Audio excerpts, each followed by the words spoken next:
दो नाबालिग सगे भाइयों की उनके ही घर में घुसकर एक शख्स ने बड़ी बेरहमी से हत्या कर दी। मारे गए एक बच्चे की उम्र 13 साल है तो दूसरे की 6 साल। दोनों पर बार बार चाकू से हमला किया गया था। ये घटना 19 मार्च की शाम की है। उत्तर प्रदेश के बदायूं में हुए इस डबल मर्डर ने पूरे देश को सन्न कर दिया है। गौर करने वाली बात यह भी है कि इस हत्याकांड में शामिल आरोपी साजिद को पुलिस ने घटना के 3 घंटे के अंदर ही एनकाउंटर में ढेर कर दिया। अब इस घटना में मारे गए दोनों बच्चों के पोस्टमार्टम रिपोर्ट में चौंकाने वाला खुलासा हुआ है। इस रिपोर्ट ने आरोपी साजिद की हैवानियत को उजागर कर दिया है। पोस्टमार्टम में 13 साल के आयुष के शरीर पर धारदार हथियार के 9 घाव मिले हैं। आयुष के गले के साथ साथ हाथ, सीने और पेट पर भी घाव थे।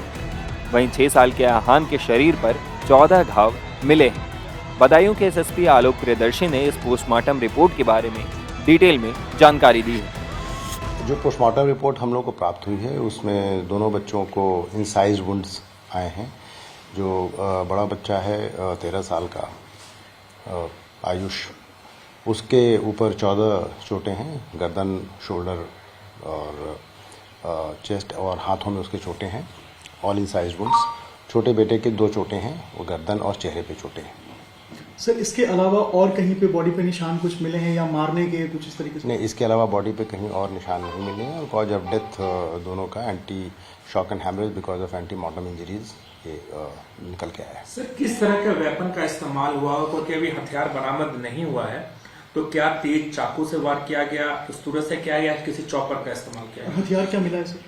नहीं, हथियार बरामद हो चुका है। जो साजिद था उसके पास से मर्डर वेपन बरामद हो चुका है। चाकू था, वो सील भी होकर के जा चुका है फॉर इन्वेस्टिगेशन। और जो हथियार बरामद हुआ है, चोटों से उसकी पुष्टि होती है। मतलब हथियार से चोटों की पुष्टि होती है, क्योंकि सारी चोटें जो इंसाइज्ड वुंड्स हैं किसी धारदार हथियार से की गई हैं। और वैसा ही हथियार बरामद हुआ है, वो ब्लड स्टेन्ड भी है, जिसका हम लोग आगे मिलान भी कराएंगे। तो क्या वो चॉपर है सर या किसी चाकू से? एक नाइफ है।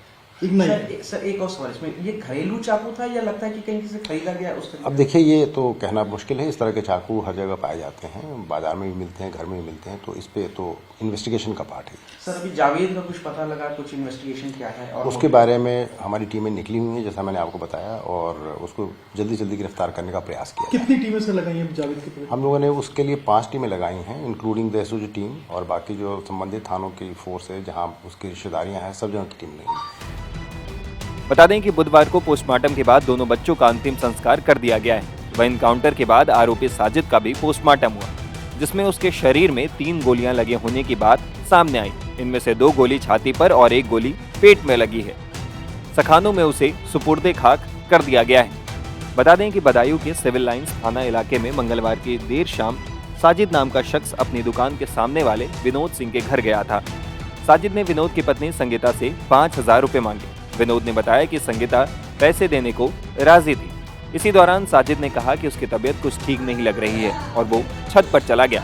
साजिद ने यहाँ दोनों बच्चे आयुष और आहान पर धारदार चाकू से हमला कर दिया, जिसमें दोनों की मौत हो गई। इसके बाद पुलिस ने साजिद का एनकाउंटर कर दिया था। हालांकि अभी तक दोनों बच्चों की हत्या के पीछे साजिद के मकसद के बारे में जानकारी नहीं मिली है। टाइम्स नाउ भारत डिजिटल की रिपोर्ट।